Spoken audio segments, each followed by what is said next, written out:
Alright, ladies and gentlemen, it is time for another spooky Halloween rambling. And we're going to discuss something that is iconic, but also often overlooked and forgotten. It is both, but that seems contradictory. Well, because we're specifically discussing Freddy Krueger, who we all know and love. He of the dreams and the claws. Slash, slash. But we're not discussing the Freddy Krueger movies. We're not even discussing Freddy Krueger popping up in crazy pop culture things like video games. We're discussing when Freddy Krueger hit the small screen, TV style. Y'all may remember in the previous Halloween Rambling in the previous year, we discussed the Friday the 13th series that had nothing to do with Jason Voorhees. Well, a different group of people did a Nightmare on Elm Street inspired TV series, except they actually had it involve Freddy Krueger. Who'd thunk? So let's get into the background of what was dubbed Freddy's Nightmares. Now this was done as an anthology-style television series, similar to such creepy and suspenseful things as Tales from the Crypt and The Twilight Zone and Outer Limits, and we got a lot of anthology horror shows to talk about over the years. Gotta save something for next year. But yes, anthology and horror go hand in hand. And it aired in syndication from 1988 until 1990, totaling 44 episodes. Now each episode was introduced by Freddy Krueger playing the Crypt Keeper style role, played as in the films by Robert Englund, because Robert Englund is Freddy Krueger, and would feature 2 different stories, a total of which 8 had Freddy Krueger as the main antagonist. The pilot episode was directed by Tobe Hooper, who of course is famous for bringing us various other horror lovelies such as the Texas Chainsaw Massacre, Salem's Lot, and Poltergeist, among others. So, good guy to get something jump-started. The series was produced by New Line Television, who of course at that time owned the rights to the film series, and Stone Television. It was originally distributed by Laura Martella Pictures. However, currently Warner Brothers Television would assume syndication rights after acquiring Laura Martella Pictures in 1989. So, why did Freddy take a role playing host with the most and only showing up in 8 of the 80 odd stories, since there was 2 per episode and 44 episodes total? Well, that's because due to the nature of Freddy Krueger being both highly murderous and extremely hard to kill, because hey, if he's too easy to dispatch, the films aren't going to really be something you want to see too, because remember, the television series was going on while the original film franchise was still churning out theatrical movies, so you don't want the TV show to lessen the threat of Freddy in the movies. So you couldn't really have a TV series where Freddy's the antagonist every week, because he's going to win all the time and you're not going to have that satisfaction, or he's going to lose all the time and you're going to neuter his threat as a theatrical movie character. The only other way they could have opted would to be basically have like multi-episode, potentially season-long story arcs. But then at that point, you basically might as well just be making the movies. So they went with the horror anthology route because it made the most sense for a long-term investment.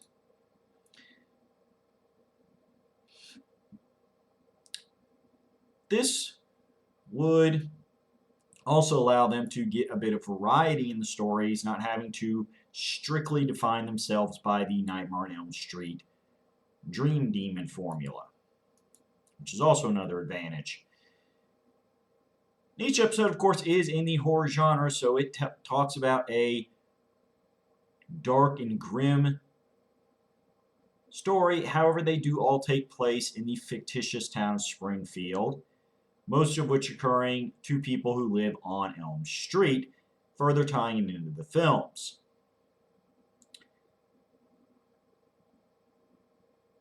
Ultimately, by using a two-tier story approach, it allowed them not just to tell a wide variety of stories, but more importantly, it meant each story only took up a short amount of TV time, and therefore the stories weren't just horror stories, but had that short format like the old try to creep each other out campfire stories we would tell ourselves as children, instantly giving the show a bit of a nostalgic feel.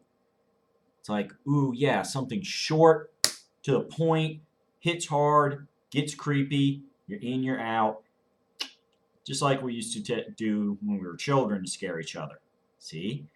Psychologically satisfying. Really smart producers.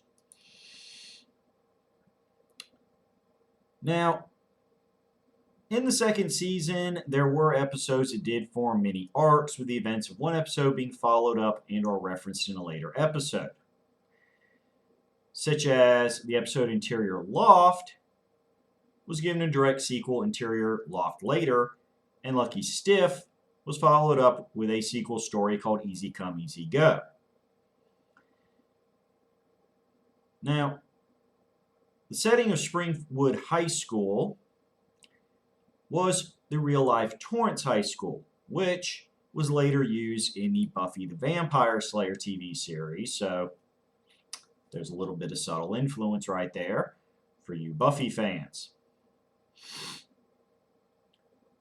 Some of the actors and actresses that showed up in the series would be Rosalind Allen, Sherry Appleby, Sarah Buxton, Bill Camp, Kyle Chandler, Morris Chestnut, Raymond Cruz, Richard Eden, Penny Johnson-Gerald, Eve LaRue, Phil Lewis, John Cameron Mitchell, Yvette Napar, Lori Petty, Brad Pitt, Tim Russ, Glenn Turman, as well as people who had already been somewhat established, but not too, over the top A-list, because, again, syndication TV, like Sandal Bergman, Timothy Bottoms, Jeffrey Combs, horror fans know him, Jeff Conway, Berta Benning, Diane Franklin, Tamara Glenn, Wings Hauser, Tiffany Helm, Jill Jacobson, David Lander, George Lazenby of James Bond fame, Dick Miller, Susan Oliver, Philip Proctor, Paul Regina, Jay Thomas, Tracy Walter, Jill Whitlow, among many others.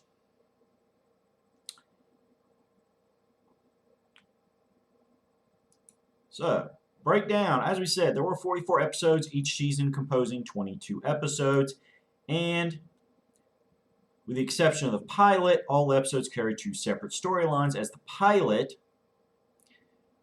would be the extended origin story for Freddy Krueger, showing him as the human murderer, and going into more details about how Freddy Krueger was able to avoid jail due to legal loopholes. Specifically, he was not properly read his Miranda rights, meaning that the judge had to let him go. This, of course, would lead to what all Nightmare on Elm Street fans know, where the parents would form a vigilante mob, and Freddy would become inhuman. After that, as I said, you would get a series of you know, 2 stories per episode runs, such as in Sister's Keeper, which was a sequel to the pilot episode. The twin daughters of the cop who killed Freddy are now being haunted by Freddy himself, creating more further potential continuity prequel fun, as they might have been some of the earliest victims of Freddy. As I said, depending on how you want to massage your film timeline into the television timeline continuity. Other great ones are Mother's Day, involving a young boy whose mother and new stepfather go on their honeymoon, where he then meets his neighbor Barbara, who convinces him to throw a party that ends up not being all fun and games. The second story in that episode features a radio psychologist that finds herself in hot water when she gives her callers bad advice. Stories, The End of the World, which was where our guest star George Lazenby comes in. A woman discovers she can change events that happened to her in her childhood, altering her life. Soon she's discovered by the CIA, and they use her to prevent a nuclear disaster. A little bit of butterfly effect influence there.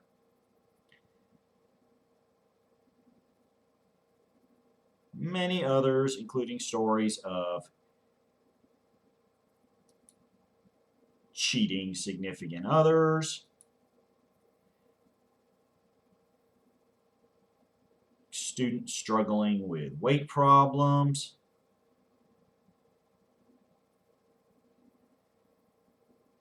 and of course,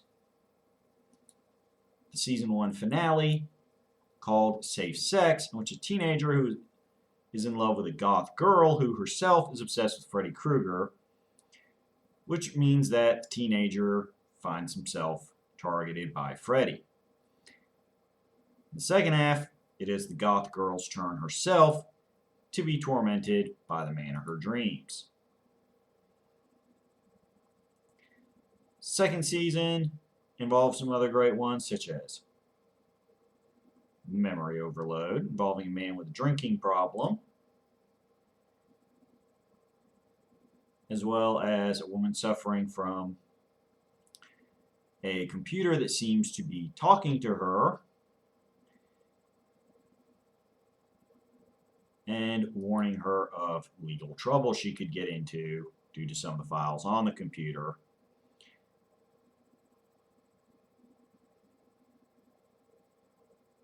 A lecherous psychiatrist who hypnotizes and seduces his female patients.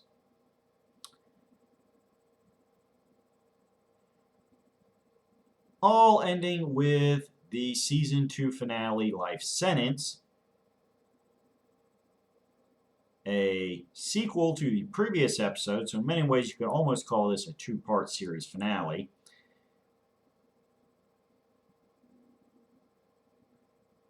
In which, in Life Sentence, a prisoner who's about to get parole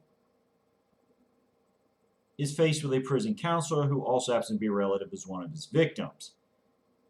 Second half of this episode centers on the warden who's using prisoners as guinea pigs to test a new drug until the experiment backfires with horrifying results.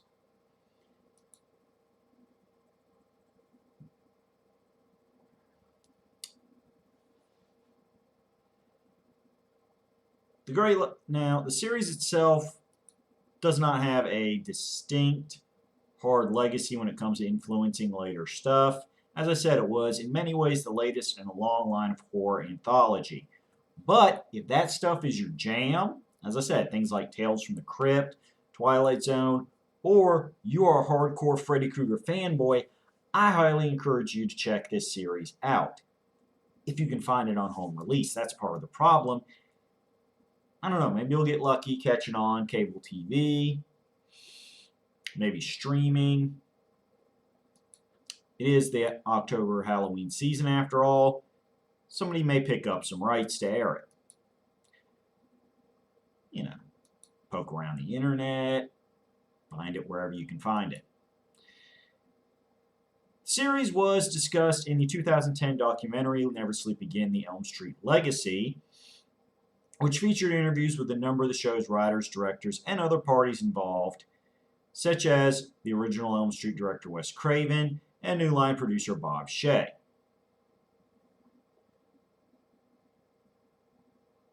As of May 1st, 2022, the series rights were owned by Tubi. Let me actually see if they're currently listing it. Steve Aaron did a little live research here.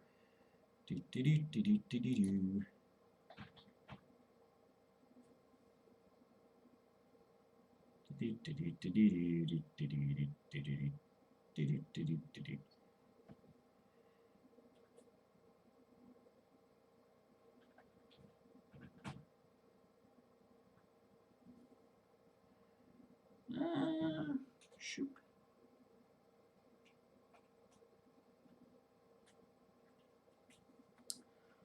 I'm not seeing it listed under their current content for 2023.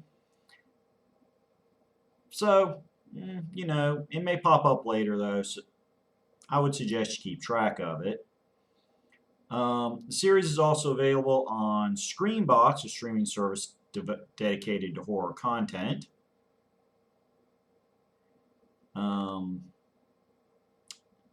And has also previously shown up on such cable channels as El Rey Network and Chiller.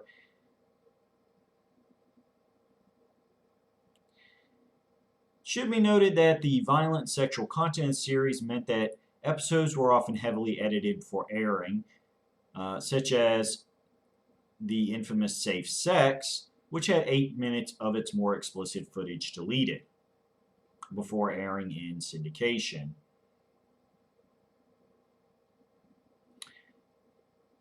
As far as physical home release goes, in the 90s, various VHS best of collections were released. Let's see, as far as DVD goes,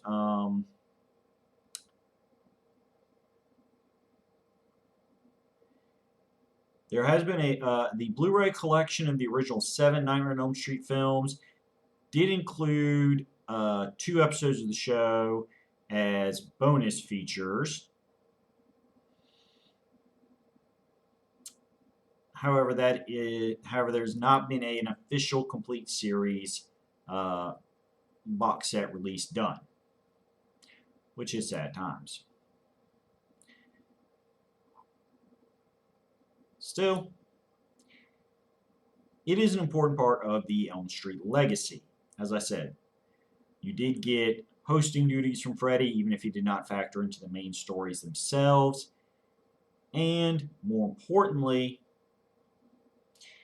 the fact that Robert Englund did choose to continue to portray Freddy was part of why, in many ways, it is hard to reboot the series, and in fact, the reboot itself was not as successful as people hoped, even though they tried their best to have the new actor step into the role and do credit by Robert Englund.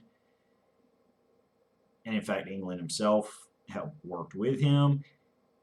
When it's all said and done, I mean, he was the only Freddy for so long in all the movies, in the television series. He would portray Freddy in like music videos that people just in our minds, Robert Englund is Freddy. Freddy is Robert Englund. It's hard to separate the two. Don't know what to tell you. So, I hope you enjoy this little peek at one of the lesser remembered points of the Elm Street legacy. And, hey, if nothing else, we can say this about the show. At least unlike some spin-off shows, it actually had to do with the film series. Freddy was involved. And I'm not just completely playing with Friday the 13th there.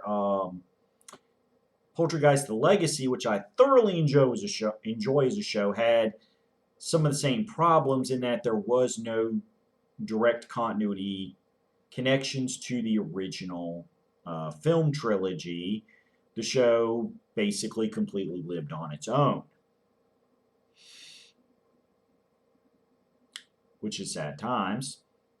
And we may talk about that show in the future.